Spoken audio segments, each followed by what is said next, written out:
yawe, kororoka kw'inka zawe n'ukw'imikumbi yawe. Hazagira umugisha igitenga cyawe n'ikibuvugiramo. Uzagira umugisha mu majya no mu maza. Uwiteka azatuma ababisha bawe baguhagurukiye banesherezwa imbere yawe. Bazaca mu nzira imwe bagusanganiye, baguhunge baciye mu nzira ndwi.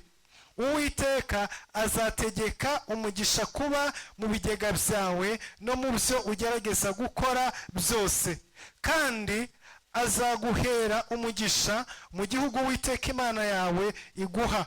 Uwiteka azagukomereza kumubera ubwoko bwera nk'uko yakurahiye. Niwitondera amategeko y'Uwiteka Imana yawe ukagendera mu nzira ikuyoboye, amahanga yo mu isi yose azabona yuko witiriwe izina ry'Uwiteka agutinye.